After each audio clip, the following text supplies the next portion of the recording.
Bismillahirrahmanirrahim. Assalamualaikum warahmatullahi wabarakatuh. Alhamdulillahirabbil alamin wassalatu wassalamu ala sayyidil mursalin wa ala alihi wa ashabi ajmain, amma ba'd. Ikhwan dan akhwat, kaum muslimin dan kaum muslimat dimanapun berada, kita berjumpa kembali dalam sesi 35 tanya jawab seputar darah haid dan darah nifas. Ini adalah pertemuan yang terakhir, insyaallah kita akan selesaikan pembacaan buku ini sampai akhir dari buku ini atau akhir dari pertanyaan di buku ini. Kita sampai pada pertanyaan ke-28. Ya. Apa konsekuensinya ya, jika ada cairan keluar dari kemaluan mengenai badan atau pakaian? Ya, ada sebuah cairan yang keluar dari kemaluan kemudian mengenai pakaian dan badan. Jawabannya, jika cairan tersebut suci, maka tidak ada konsekuensinya. Jadi cairan yang keluar dari kemaluan wanita itu apabila dia suci, maka tidak ada konsekuensi apa-apa. Tetapi jika yang keluar itu cairan yang keluar dari kandung kemih, ya, maka ia najis. Maka cairan itu adalah cairan yang najis. Dan badan atau pakaian yang terkena wajib untuk dicuci. Jadi ada dua cairan yang keluar dari kemaluan wanita, yaitu cairan yang keluar dari rahim, ini dianggap sebagai cairan yang suci. Ada cairan yang keluar dari kandung kemih, ya, maka ini adalah cairan yang najis, maka wajib bagi wanita tersebut untuk mencuci pakaian ataupun badan yang terkena cairan tersebut. Pertanyaan yang ke-29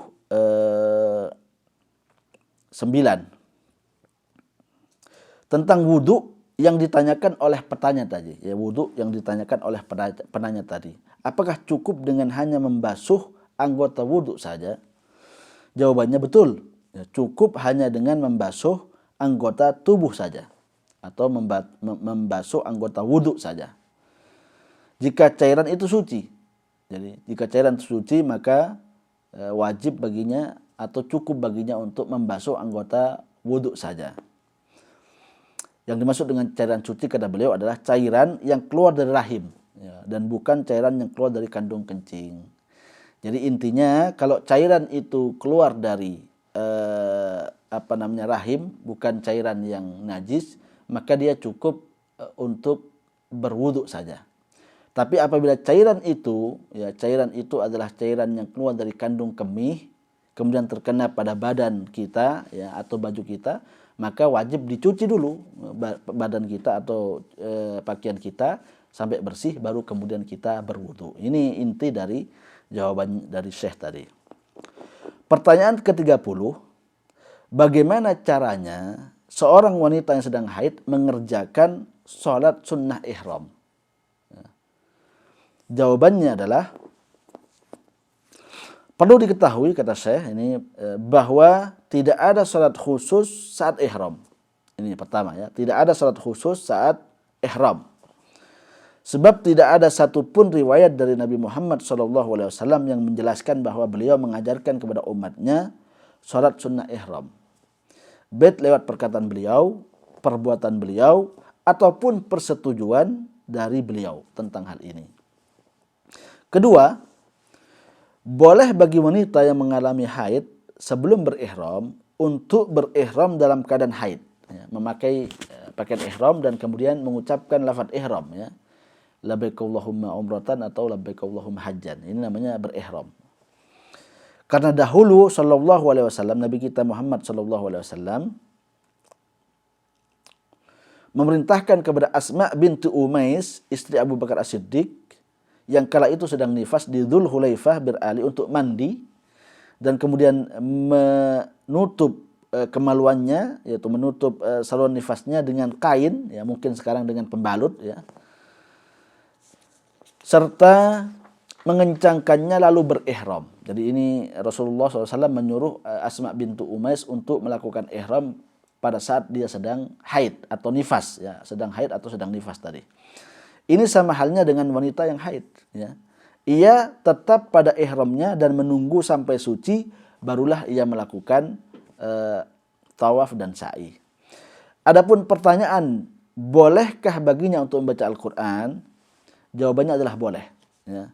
Dan ia berhak untuk membaca Al-Quran ketika ia memerlukan. Ya, memerlukan membaca Al-Quran atau jika ada maslahatnya. Adapun bila tanpa keperluan dan maslahat, seperti membaca untuk takarruf, mencari pahala dari Allah Subhanahu wa taala, maka sebaiknya ditinggalkan. Ini kata Syekh.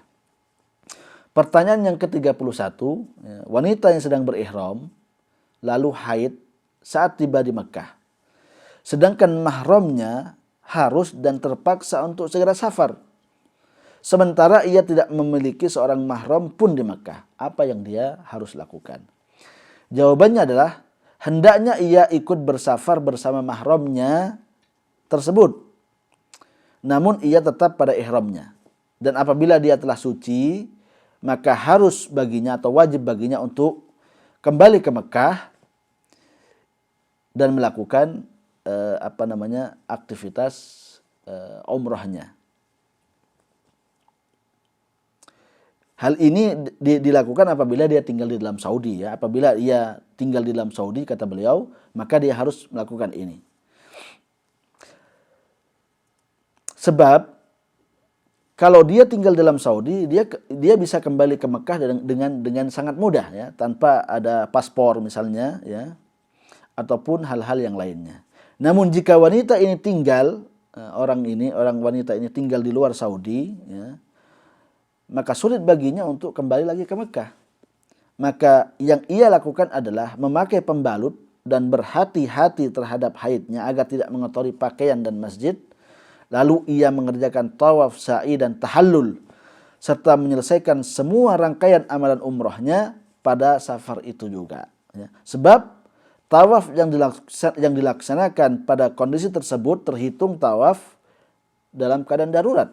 Ya. Dan kondisi darurat membolehkan seseorang untuk melakukan hal-hal yang secara prinsip dilarang. Ini bagi wanita yang haid dan dia umroh, ya, apakah dia pulang atau ikut suaminya atau dia tinggal di Mekah, maka ada perincian sebagaimana yang disebutkan oleh Syekh ini. Pertanyaan yang ke-32. Seseorang bertanya, aku datang dari daerah Yambu untuk melakukan umroh. Setiba di Jeddah, istriku mengalami haid dan aku melakukan umroh sendirian tanpa didampingi oleh istri. Lalu apa hukum umrah bagi istri?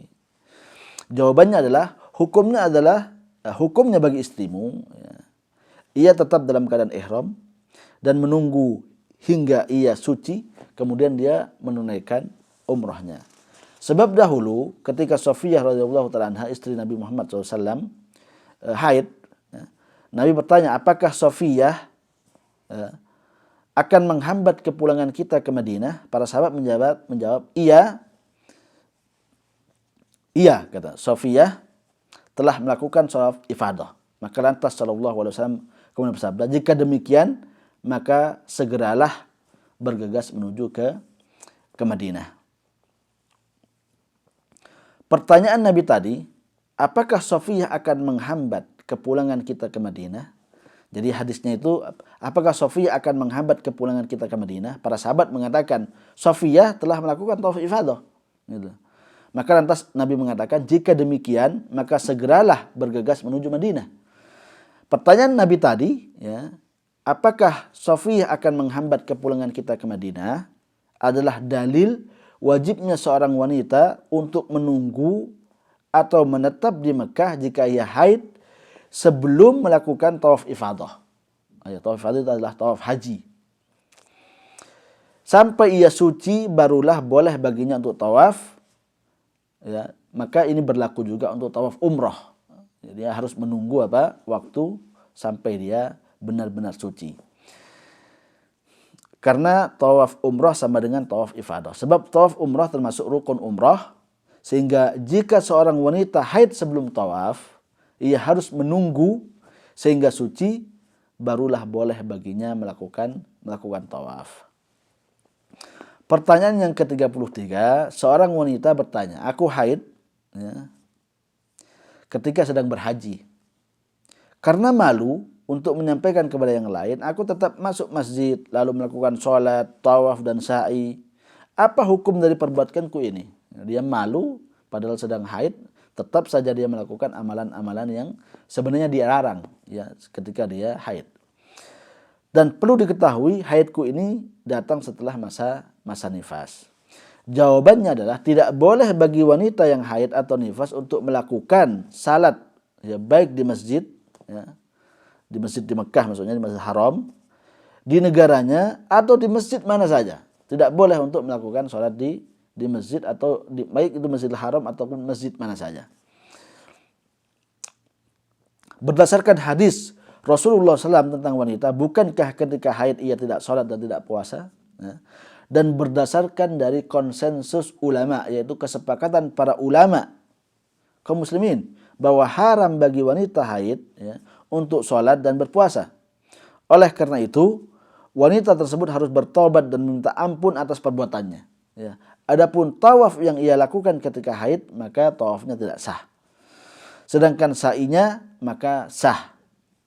Karena berdasarkan pendapat yang kuat, bolehnya mendahulukan sa'i dari tawaf ketika haji. Oleh karena itu, wanita tersebut harus mengulang tawafnya, karena tawaf ifadah merupakan rukun haji, dan tahallul yang kedua tidak sah tanpa tawaf ifadah. Ya. Dengan demikian, tidak boleh bagi suami dari wanita tersebut untuk menggaulinya jika dia sudah bersuami sampai ia menyelesaikan tawaf ifadah. Sebab tawaf ifadah ini merupakan syarat untuk melakukan tahallul yang kedua. Ya.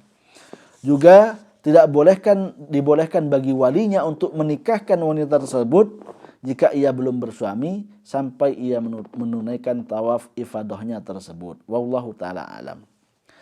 Pertanyaan yang ke-34, wanita yang haid pada saat Arafah, apa yang mesti dilakukan? Ini, ketika haid sedang hari Arafah, berhaji, ya, apa yang dia lakukan? Jawabannya, jika seorang wanita haid pada hari Arafah, maka ia tetap melakukan rangkaian amalan hajinya. Ya, seperti yang dilakukan oleh orang lain, namun tidak boleh baginya untuk melaksanakan atau menunaikan tawaf sampai dia suci. Pertanyaan yang ke-35, pertanyaan yang terakhir, jika seorang wanita haid seusai melontar jumrah Aqabah dan sebelum melakukan tawaf ifadah, serta ia harus segera kembali ke negaranya, sedang suaminya bertugas menemani jamaah lainnya, apa yang harus ia lakukan? Ya. Jika ia kembali ke negaranya, maka tidak mungkin baginya untuk kembali ke Mekah. Jadi ini sudah rangkaian terakhir dari ibadah hajinya, yaitu tinggal tawaf ifadah saja. Tapi dia haid, tidak bisa dia melakukan tawaf ifadah ini. Tapi juga tidak bisa berdiam di Mekah karena suaminya harus cepat pulang. Apa yang harus dia lakukan? Jawabannya, jika tidak memungkinkan baginya untuk kembali ke Mekah, maka wajib baginya untuk memakai pembalut dan berhati-hati terhadap haidnya agar tidak mengotori pakaian dan masjid. Kemudian dia melakukan tawaf ifadah tersebut. Sebab ini merupakan kondisi darurat, ya, dan kita sebutkan tadi bahwa kondisi darurat membolehkan hal-hal yang secara prinsip diharamkan dalam syariat. Lalu dia menyelesaikan amalan-amalan haji yang lainnya. Ini mungkin ya kajian kita pada sesi kali ini. Sudah selesai pembacaan terhadap buku 35 tanya jawab seputar haid dan nifas. Dan ini sangat bermanfaat bagi seluruh kaum muslimin secara umum tentunya, dan terkhusus bagi wanita-wanita muslimah. Sampai di sini dulu. Semoga Allah Subhanahu wa taala memberikan kepada kita manfaat dari ilmu yang kita kaji. Wassallallahu ala nabil mustafa wa ala alihi wa sahbihi wasallam wa akhiru da'wana alhamdulillahirabbil alamin. Assalamualaikum warahmatullahi wabarakatuh.